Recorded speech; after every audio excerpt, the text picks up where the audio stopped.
అది రొమ్ము మీద, గుండె దగ్గర. దాని అర్థం ఏంటో తెలుసా?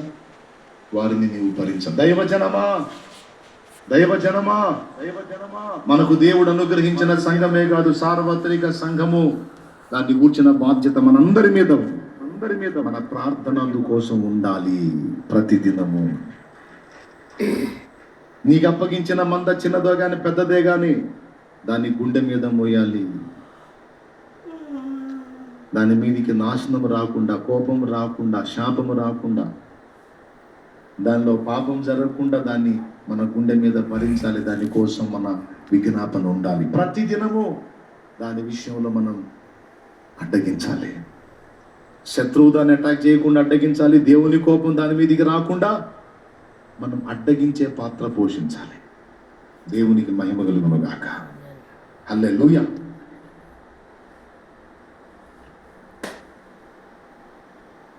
ఫినెహాసు అనేవాడు ఒక పని చేస్తాడు. ఇశ్రాయేలు పాపం చేసి వాళ్ళ మధ్య తెగులు రేగి మళ్ళా చచ్చిపోతున్నప్పుడు అహరోను మనవడు ఎలియాజరు కుమారుడు ఫినెహాసు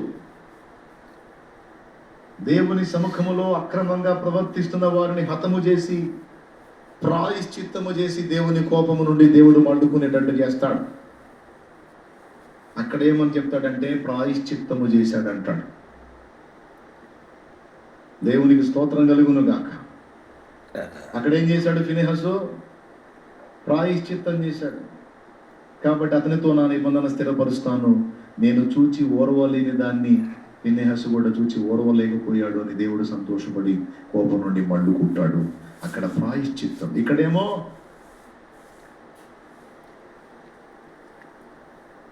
తెగులు నిలిపేశాడు, నాశనాన్ని తప్పించాడు. ఇక్కడ ధూపం వేసి, ఈ ధూపమేమో విజ్ఞాపనకు గుర్తు. అక్కడేమో ప్రాయశ్చిత్తం చేశాడు, చేసి ఇశ్రాయేలు మీద తెగులు తొలగిపోయేటట్టుగా ఫినెహాసు చేస్తాడు. కనపడలేదా?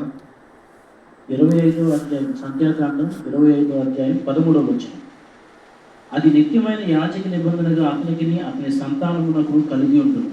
ఏలయనగా అతడు తన దేవుని విషయమందు ఆసక్తి గలవాడై ఇశ్రాయేలీయుల నిమిత్తము ప్రాయశ్చిత్తము చేసెను. అది ఏం చేశాడని ఉంది? ప్రాయశ్చిత్తం చేశాడంట. అక్కడ అహరోను ఏం చేశాడు? ధూపార్తి చేబుని దేవుణ్ణి శాంతపరిచాడు. ఇక్కడ ప్రాయశ్చిత్తం చేశాడు. హల్లెలూయా. ఆ రెండింటికి రెండు సంగతులు ఉన్నాయి. అదేమో విజ్ఞాపనకు స్తుతికి గుర్తయితే ఇదేమో ప్రాయశ్చిత్తం. మరి ఇప్పుడు మనం సంఘానికైనా సమాజానికైనా ప్రాయశ్చిత్తం ఎలా చేయగలం? నాడు ఫినెహాసు చేసింది ఒకటి, తర్వాత ప్రత్యక్ష గుడారములో అహరోను యాజకుడుగా ఉండి చేసే ప్రాయశ్చిత్తం ఒకటి. అదేంటో తెలుసా? పశువు యొక్క రక్తమును తీసుకొని ఇశ్రాయేలు యొక్క పాపముల నిమిత్తం ప్రాయశ్చిత్తముగా బలి జరిగించుట. ఆ బలి రక్తమును తీసుకొని అతి పరిశుద్ధ స్థలములో ప్రోక్షించుట, ఇశ్రాయేలుకు ప్రాయశ్చిత్తము చేయుట, ఇశ్రాయేలు విషయములో దేవునికి ప్రాయశ్చిత్తము చూపుట.